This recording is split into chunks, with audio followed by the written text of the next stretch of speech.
Hello guys, good morning. সবাই কেমন আছো? আশা করি সবাই ভালো আছো। সকালবেলা ঘুম থেকে উঠলাম, ছেলেকে পাঠিয়ে দিলাম ওর টিচার বাড়িতে, ম্যাগি রান্না করে খাইয়ে পাঠিয়ে দিলাম। ওর বাবা নিয়ে গেছে, আর আমি ডাটাগুলোকে কেটে নিলাম আর শাকগুলোকে আলাদা করে কেটে নিলাম। এগুলিকে জল দিয়ে এখন ভিজিয়ে রাখলাম। এগুলির ভিতরে অনেক বালু থাকে, তো এগুলি যাতে ভালো করে বালুগুলো বের হয়ে যায় এই জন্য আমি জল দিয়ে ওগুলিকে ভিজিয়ে রাখলাম। আর এদিকে কয়েকটা বকফুল একটা মাসি দিল, তো এগুলিকে রেখে দিয়েছিলাম ফ্রিজে, বড়া করলাম না, তো আজ এগুলিকে বড়া করব। তো আমরা মানুষ তো তিনজন, তো তিনটা হলেই হয়ে গেল, গরম ভাত দিয়ে খেয়ে নেব, যার কারণে আর বেশি একটা ফুলের জন্য আর বললাম না। এদিকে কুকারে ডাল সিটি দিয়ে রাখলাম, এ দেখো। এদিকে রাইস কুকারে আমার ভাত হয়ে গেল, আর ওর বাবা গেছে ওকে আনতে, তো এর মধ্যে আমি রান্নাটা সেরে নেব, আসলে পরে আমরা একসঙ্গে খেয়ে নেব। তো এখন বাজে 10টা, আর ওরা যখন ঘরে আসবে তখন 10:30 11টা বাজবে। তো ওরা যখন আসবে তখন খেয়ে নেব। আজ রবিবার, ওর স্কুলও বন্ধ, তো স্কুল যেহেতু বন্ধ তো ও এসে আর কোনো কাজ করবে না, ভাত খাওয়ার পর তো মোবাইল নিয়ে বসে যাবে। তো আমি ও আসার আগে কাজ কমপ্লিট করে নেব। ওরা বাবা ছেলে আসার আগে কিন্তু আমার রান্না মোটামুটি কমপ্লিট হয়ে যাবে। ডাল তো হয়েই গেছে, আর এদিকে শাক হবে, আর এদিকে ডাঁটা সবজি হবে। তো ডাল আমরা বেশিরভাগই খেসারির ডাল, মুগ ডাল এমন খাই। মসুরির ডালটা আমরা খুবই কম খাই না বললেই চলে, কারণ মসুরির ডালটা রোগের জন্য অনেক ক্ষতি করে। তো যেহেতু আমাদের ঘরে রোগীর অভাব নেই, আর মসুরির ডালটা খেলেও একটু প্রবলেম হয়, যার কারণে মসুরির ডালটা রান্না করি না। আর এদিকে আমাকে এক মাসি বকফুল দিয়েছিল, বেশি দেয়নি, 7-8টা হবে।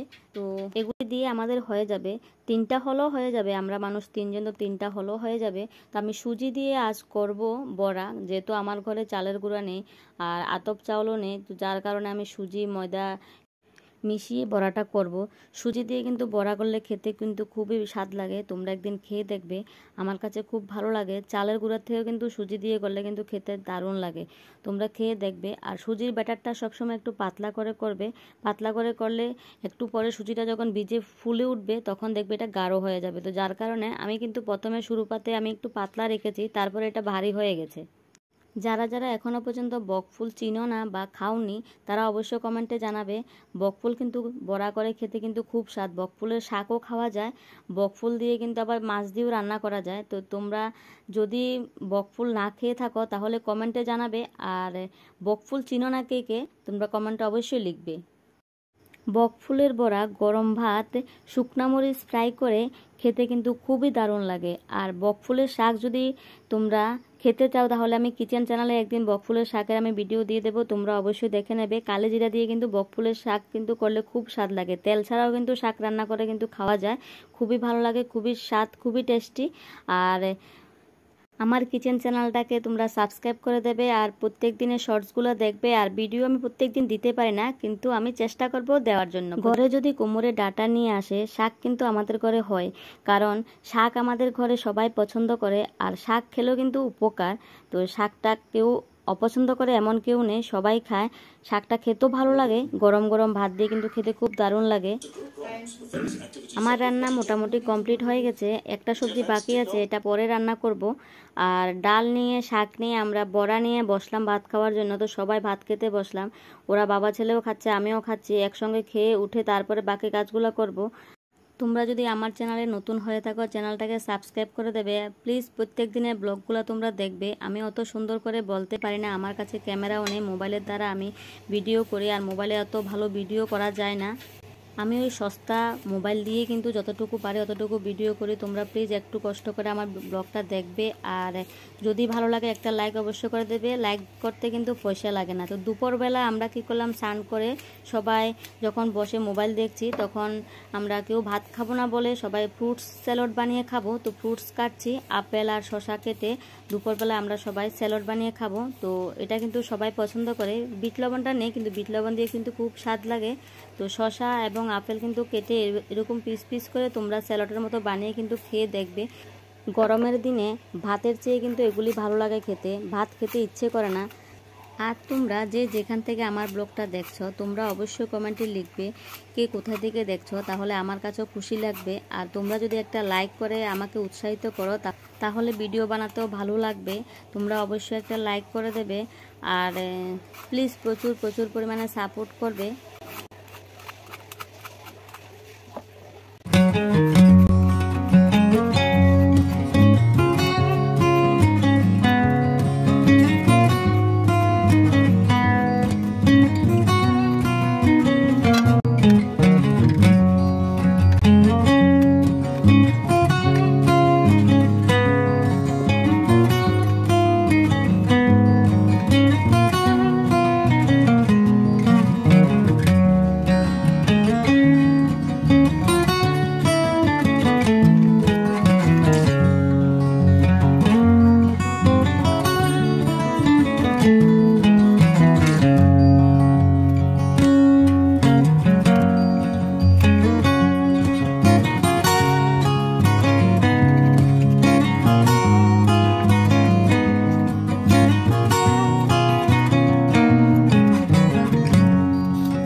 তারপর আমার ছেলে সন্ধ্যাবেলা মোবাইল নিয়ে বসে করে রাখো, তাহলে নতুন নতুন মুভিগুলা যেগুলা বের হচ্ছে, নতুন নতুন প্রমোশন পাচ্ছে, যেগুলা টিভিতে আসবে, কত তারিখে তোমরা এই ফিল্ম দেখতে পারবে, তোমরা টি সিরিজ চ্যানেলে পেয়ে যাবে। পুষ্পা মুভি সবাই পছন্দ করেছে, সবাই ভালো পেয়েছে, আর পুষ্পা 2 জন্য সবাই অপেক্ষা করে আছে। আর এখন তো সবাই অ্যাডভান্স দেখতে চায় সব কিছু, তো তোমরা অ্যাডভান্স দেখতে হলে তাহলে টি সিরিজ চ্যানেল সাবস্ক্রাইব করে ওইখানে দেখতে পারবে। ট্রেলার এবং টিজার দুইটা এসেছে, তোমরা দেখতে পারবে। আর আমার এই ভিডিও তোমাদের কাছে কেমন লাগলো, যদি ভালো লাগে একটা লাইক অবশ্যই করে দেবে, আর কমেন্টে কে কোথা থেকে দেখছো অবশ্যই কমেন্টে জানাবে। আজকের মতো ভিডিওটা এখানে শেষ করলাম। সবাই ভালো থাকবে, সুস্থ থাকবে, বাই বাই। जो पुष्पा आया है